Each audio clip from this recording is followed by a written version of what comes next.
नमस्कार दोस्तों, मेरे channel markets and beyond with तीर्थंकर में आप सबका फिर से स्वागत है। पिछले वीडियो में हमने डिस्कस किया था डिफरेंट टाइप्स ऑफ इंडेक्सेस क्या क्या होते हैं। हमने ये देखा था कि साइज के अकॉर्डिंग इंडेक्सेस कैसे डिफाइन होते हैं, जैसे कि लार्ज कैप इंडेक्स जिसमें कि सारे बड़े बड़े कंपनियां शामिल है। हमने मिड कैप इंडेक्स देखा था, फिर स्मॉल कैप इंडेक्स देखा था जिसमें 251 नंबर से लेके 500 नंबर की जो कंपनी है वो स्मॉल कैप इंडेक्स में आती है।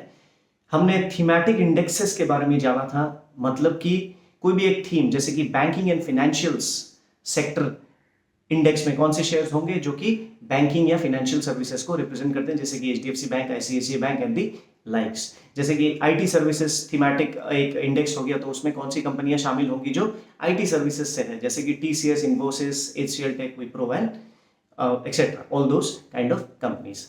आज डिस्कस करेंगे कि एक्टिव वर्सेस पैसिव इन्वेस्टिंग क्या होता है, कौन एक एक्टिव इन्वेस्टर है या फिर कौन एक पैसिव इन्वेस्टर है, ये कैसे हमें पता चलेगा।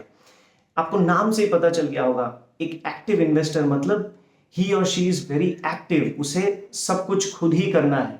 लेट्स से उसे पता चला है कि ये कंपनी अच्छा कर रही है, इसका परफॉर्मेंस अच्छा है, इसका ग्रोथ प्रोस्पेक्ट अच्छा है, इसके प्रोडक्ट्स अच्छे बिक रहे हैं बाजार में। उसने आके कंपनी का फाइनेंशियल चेक किया, बैलेंस शीट देखा, कैश फ्लो देखा, प्रॉफिट एंड लॉस देखा, उसको ये जानने में आया कि ये कंपनी आगे आने वाले 3 से 5 साल में अच्छा कर सकती है, तो वो जाके वो शेयर खरीदता है शेयर बाजार से, which means he is an active investor, क्योंकि उसने सब खुद ही किया है। He is not dependent on anyone. Coming to mutual funds, let's say आप एक म्यूचुअल फंड खरीदने का सोचते हैं। लेट्स से आपने ये डिसाइड किया है कि मुझे लार्ज कैप इंडेक्स में पैसा डालना है। अब लार्ज कैप इंडेक्स कौन से हो गए, कौन से स्टॉक्स लार्ज कैप इंडेक्स में आते हैं, जो भारत की 1 से 100 नंबर की रैंक की जो कंपनी है बेस्ड ऑन मार्केट कैपिटलाइजेशन, वो लार्ज कैप इंडेक्स में आती है।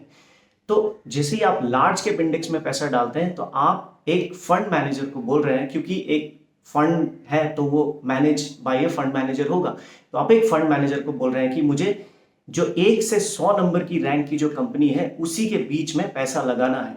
अब वो फंड मैनेजर डिसाइड करेगा कि उन 1 से 100 नंबर कंपनी के बीच में कौन सी कंपनी में पैसे डाले जाएंगे। तो that constitutes a large cap index fund में इन्वेस्ट करना। आप सारे 100 कंपनी में तो इन्वेस्ट नहीं होगा। अब this solely depends on the fund managers expertise, वो कितना अच्छा है, वो कितने अच्छे से सारी कंपनियों को जानता है। उन्हें पता चलेगा कि कौन सी कंपनी अच्छा कर सकती है और कौन सी कंपनी अच्छा नहीं कर सकती है।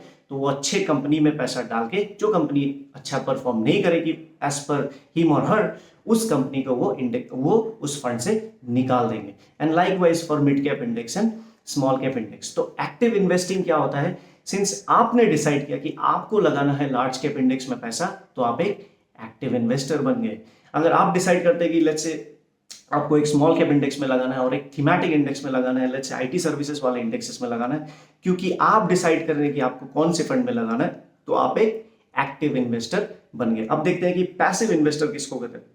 अब पैसिव इन्वेस्टर को ये पता है कि मेरे में इतनी एक्सपर्टीज नहीं है या फिर मेरे में इतनी नॉलेज नहीं है, इतना टाइम नहीं है मेरे को चेक करने का, मुझे पैसिव इन्वेस्टिंग करना है, राइट। तो वो क्या करते हैं, वो अगर आप म्यूचुअल फंड के रूट से देखें, पैसिव इन्वेस्टिंग में क्या होता है, अगर लेट्स से फॉर एग्जांपल एक इन्वेस्टर है जो डिसाइड करता है कि मुझे स्मॉल कैप पैसिव इन्वेस्टिंग करना है, तो स्मॉल कैप इंडेक्स में कौन सी स्टॉक्स आते हैं, 251 से लेके 500 नंबर की स्टॉक, 500 नंबर की जो स्टॉक है या कंपनी है वो स्मॉल कैप इंडेक्स में आती है। तो अगर एक्टिव इन्वेस्टिंग होता तो वो 250 कंपनी में, मतलब 251 से लेके 500 नंबर के बीच में 250 कंपनी है, उसके बीच में कोई भी जो अच्छी कर रही है कंपनी उसमें पैसा लगाते अगर वो एक्टिव इन्वेस्टर होते। बट सिंस वो पैसिव इन्वेस्टर होते हैं तो उन्हें वो चूज भी नहीं करना है, उन्हें डायरेक्ट पूरा पैसा उठा के स्मॉल कैप इंडेक्स में ही डाल देना, मतलब वो 250 कंपनी में एलोकेट करके पैसा डालना है। तो इसी को कहते हैं active investing versus passive investing. Active investing में आपकी एक्टिविटीज ज्यादा होंगी, आप ये लेंगे ये बेचेंगे, मतलब आप अगर आप डायरेक्ट स्टॉक्स करें तो आप लेंगे आप बेचेंगे, अगर आप म्यूचुअल फंड के थ्रू आ रहे हैं तो आपका फंड मैनेजर लेगा बेचेगा, ऐसा किया जाएगा। अब कॉस्ट का फैक्टर को देखते हैं। अब एक्टिव इन्वेस्टिंग में क्या होगा, सिंस ट्रांजैक्शंस बहुत होंगे, अब लेंगे बेचेंगे, अगर आप खुद करें, आपका मैनेजर अगर कर रहा है तो वो भी लेगा बेचेगा, बहुत सारे ट्रांजैक्शंस होंगे, बिकॉज वो एक्टिव इन्वेस्टिंग है तो उसमें कॉस्ट भी ज्यादा होगी। अगर वो पैसिव इन्वेस्टिंग है तो उसमें लेवा बेची का तो इतना काम ही नहीं है, क्योंकि वो पैसिव इन्वेस्टर है। इंडेक्स में जो जो स्टॉक है उसी स्टॉक्स को इंडेक्स में डालना है, तो उसमें खर्चे भी कम आएंगे।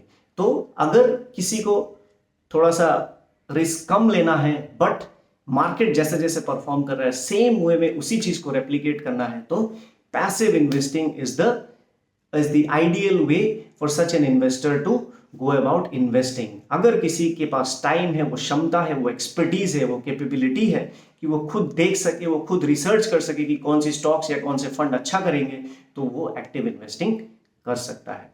तो this was all about active versus passive investing. I hope ये वीडियो में से आपको कुछ सीखने को मिला होगा। अगर आपको ये वीडियो अच्छा लगा तो कृपया लाइक कर दें, और अगर आपके कुछ सवाल हैं तो आप कमेंट सेक्शन में डाल सकते हैं। I will be happy to answer all of them. और अगर आपको वीडियो पसंद आए तो इसको काइंडली शेयर भी कर दीजिए। मिलते हैं अगले वीडियो में, तब तक के लिए थैंक यू सो मच।